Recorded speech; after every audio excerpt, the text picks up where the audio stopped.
हे guys, welcome back to my channel. तर finally आम्ही आता न्यूयॉर्क सोडलं आहे आणि न्यू स्टेटमध्ये आलेलो आहे. तर आम्ही आलेलो आहे कनेक्टिकटमध्ये. कनेक्टिकटच्या न्यू हेवन सिटीमध्ये आता आम्ही आलेलो आहे आणि हॉटेलमध्ये चेक इन करणार आहोत. तर आम्ही इथे न्यू हेवनमध्ये काही इम्पॉर्टंट वर्कसाठी आलेलो आहे आणि काही दिवस आम्ही इथे स्टे करणार आहे. तर हे आहे Omni New Haven hotel at Yale. तर हे 1966ला बांधलेलं आहे आणि ही बिल्डिंग एकदम 1960sच्या क्लासिक मिड सेंचुरी स्कायस्क्रेपर स्टाईलची दिसते. तर हे न्यू हेवनमधलं सगळ्यात टॉलेस्ट हॉटेल आहे, त्यामुळेच आम्ही हे हॉटेल सिलेक्ट केलेलं. जसंही तुम्ही हॉटेलमध्ये एंटर करता तर वाईब शिफ्ट्स कम्प्लिटली. इंटिरियर खूपच एलिगंट, वॉर्म आणि सोफॅस्टिकेटेड आहे. हे हॉटेल येल युनिव्हर्सिटीच्या जवळ असल्यामुळे रूममध्ये पण तो एक क्लासिक आयव्ही लीग स्टडी रूमचा वाईब दिलेला आहे, ज्याच्यामध्ये डार्क वूड, डीप कलर्स आणि रिच टेक्स्चर्स आहेत. तर आता आलेलो आहे आम्ही आमच्या रूममध्ये आणि आमच्या रूमच्या विंडोमधनं हा सुंदर व्ह्यू दिसतोय. इथून जो तुम्हाला सगळा ग्रीन एरिया दिसतोय तो आहे historic New Haven town green. त्याच्या अगदी मागे look at those dramatic gothic towers. ते सरळ येल युनिव्हर्सिटीचा कॅम्पस आहे. हे म्हणजे अगदी एन्शियंट युरोप सिटी सारखं दिसतंय. हा मी व्हिडिओ शूट करते तो आहे नेक्स्ट डे इव्हनिंगचा व्ह्यू. तर आता आम्ही खाली जाणार आहे आणि इथलं नेबरहूड एक्सप्लोर करणार आहे. ऑल राईट गाईज, तर आता आम्ही आमच्या हॉटेलमधनं बाहेर पडलेलो आहे आणि इथून येल युनिव्हर्सिटी अगदी 2 ते 3 मिनिटाच्या वॉकिंग डिस्टन्सवर आहे. तुम्ही बघू शकता हे बाहेरचा एरिया खूप जास्त व्हायब्रंट आणि लाईव्हली आहे. इथे बाजूलाच तुम्हाला खूप छान कॅफेज, लोकल रेस्टॉरंट्स आणि हाय एंड शॉप मिळतील. आता आम्ही क्रॉस करणार आहोत हा न्यू हेवन ग्रीन.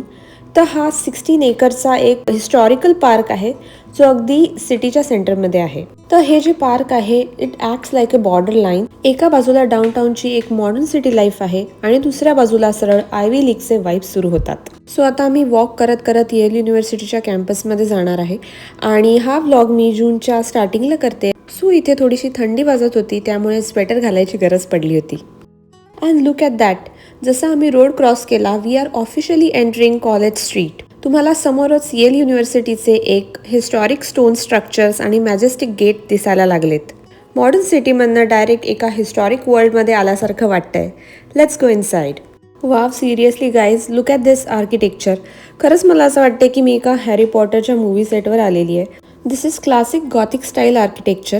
तर इथल्या प्रत्येक बिल्डिंगला एक वेगळा इतिहास आहे. येल युनिव्हर्सिटी 1901मध्ये एस्टॅब्लिश झाली होती. Can you believe it? ही इतकी जुनी आणि इतकी मॅजेस्टिक आहे. आम्ही आलेलो तेव्हा इथल्या स्टुडंटचं कॉलेज संपलेलं होतं, सो एकदम शांत आणि पीसफुल होतं. हे कॉलेज US मधलं 3rd ओल्डेस्ट कॉलेज आहे. हे असं डिझाईन केलं आहे ना की तुम्हाला असं वाटेल तुम्ही इंग्लंडच्या कुठल्या ऑक्सफर्ड किंवा केम्ब्रिज युनिव्हर्सिटीमध्ये आलाय. वॉक करता करता आता आम्ही आलेलो आहे येल युनिव्हर्सिटीच्या आर्ट डिस्ट्रिक्टमध्ये. मी उभी आहे आता येल स्कूल ऑफ म्युझिकच्या समोर. येल युनिव्हर्सिटीमध्ये 80पेक्षा जास्त मेजर्स आहेत.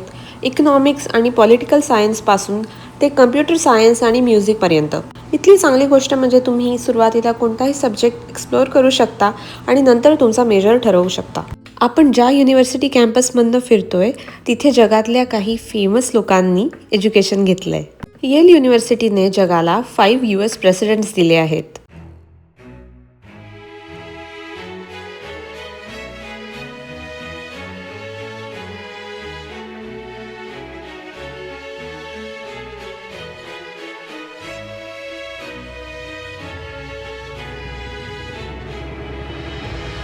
तर आता आम्ही जाणार आहोत इथल्या एका फेमस स्पॉटला, ते म्हणजे इथली लायब्ररी. बाहेरनं बघून असंच वाटतं की कोणती तरी ही ओल्ड युरोपियन चर्च किंवा कॅथेड्रल बिल्डिंग आहे, but no, this is actually library. याला स्टर्लिंग मेमोरियल लायब्ररी असं म्हणतात. इथे आत गेल्यावर तुम्हाला 16 स्टोरी स्टील बुक टॉवर दिसेल. या 16 स्टोरी टॉवरमध्ये 3.5 मिलियन ते 4 मिलियन बुक स्टॅक करून ठेवलेले आहेत. तसंच 1930मध्ये ही बिल्डिंग पूर्ण झाली होती. सगळ्यात मेन म्हणजे येल युनिव्हर्सिटीमध्ये टुरिस्टसाठी फ्री एंट्री आहे. इथला हिस्टॉरिक कॅम्पस बघण्यासाठी आणि इथलं गॉथिक आर्किटेक्चर बघण्यासाठी तुम्हाला कुठलंही तिकीट काढायची गरज नाही आहे. तसेच हा कॉलेज कॅम्पस असल्यामुळे इथनं बाहेर पडल्यावर तुम्हाला बरेचसे रेस्टॉरंट्स मिळतील, कॅफे मिळतील. इथे तुम्हाला वर्ल्ड फेमस पिझ्झा मिळेल. तर न्यू हेवनला officially pizza capital of the United States असं म्हटलं जातं. आता आम्ही युनिव्हर्सिटीतनं बाहेर आलेलो आहे आणि आम्ही डिनर केला. यानंतर आम्ही आमच्या हॉटेल रूमवर परत गेलो. तर आता आहे नेक्स्ट डे आणि आमच्या हॉटेलच्या रूममधनंच हा लेझर शो दिसत होता. तर मस्त वाटत होतं बघायला आणि अजून एक दिवस आम्ही इथे राहणार आहे. यानंतर आम्ही अजून एक साईडची स्टेट बघणार आहे. तर यानंतरच्या व्लॉगमध्ये तुम्हाला ती न्यू स्टेट पण पाहायला मिळेल. असा होता आजचा माझा व्लॉग, ज्यात तुम्ही येल युनिव्हर्सिटी पाहिली. कसा वाटला तुम्हाला? आवडला असेल तर लाईक करा, सबस्क्राईब टू माय चॅनल. भेटूया नेक्स्ट व्हिडिओमध्ये. तोपर्यंत बाय.